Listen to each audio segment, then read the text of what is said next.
Thank you and welcome to the show this morning. The topic this morning is drug prevention, grants, and business.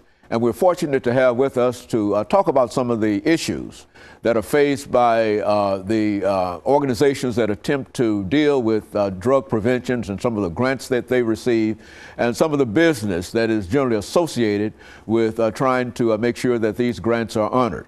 We have as our first guest, Ms. CGreenlee. And of course, Ms. Greenlee, we've had you on a number of occasions, and I think all of us know that you are associated with the Galaxy Star Drug Prevention Program. And Ms. IFletcher.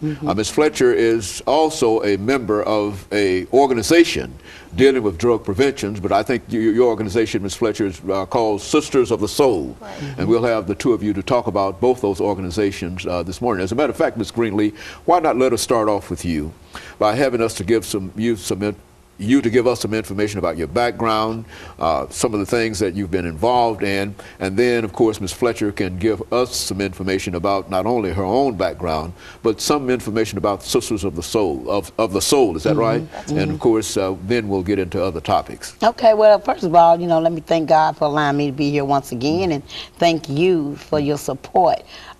Just dealing with the system myself for over years, in my teens all the way to my elder, getting lost inside and outside the justice system, drugs and alcohol myself, living that lifestyle, homelessness, living that lifestyle, or just being disobedient, period, living that lifestyle.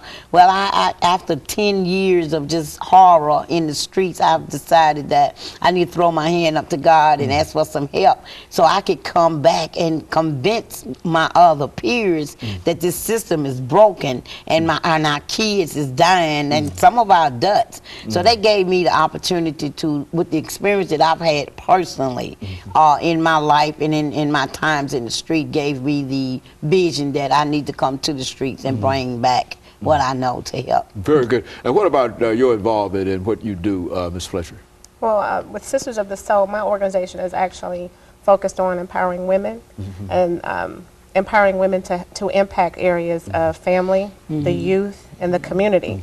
And a great deal of my background coming from a communications major, communications field with advertising, public relations, whether it be sports, corporate, entertainment, and over the past few years, working very heavily with nonprofit organizations, athletes, and entertainers with philanthropic initiatives.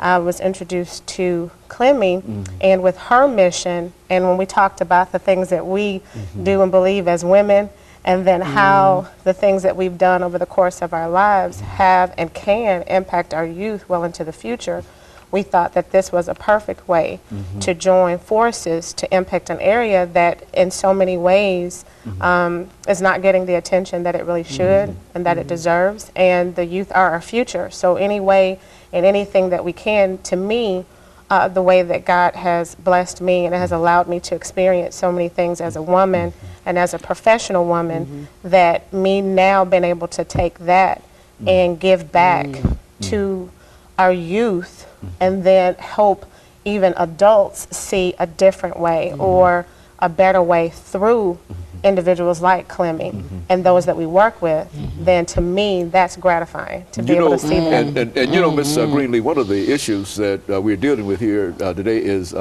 drug prevention. And I think, as you've already alluded to, that a lot of us are really not knowledgeable in terms of what we mean today when we talk about drug prevention. We might have been knowledgeable 10 or 15 years ago, but today, why don't you talk about that?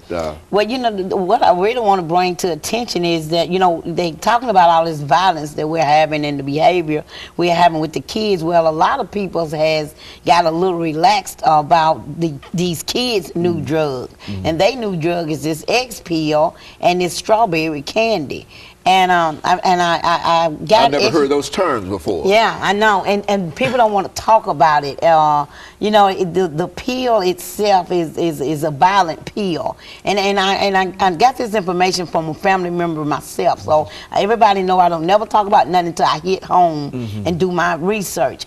Well, not only are the kids running around blunting, as they call it, you know, with their little cigars and their little weed, but then they think that they're sprinkling it with cocaine, but they're not. They're sprinkling with this other pill, and it makes them violent. And the strawberry is made like a little piece of strawberry candy. It was on the internet for about 3 weeks, and that's it. That's all they talked about it for about 3 weeks. Well, I had asked the radio station to let me come on and talk about it and bring a clinical doctor to really tell the real terms of this medicine. Now, by me being out in the streets and in the hood, you know, with the kids, that's why I see it and I know it a lot. And then some of the people in my meetings.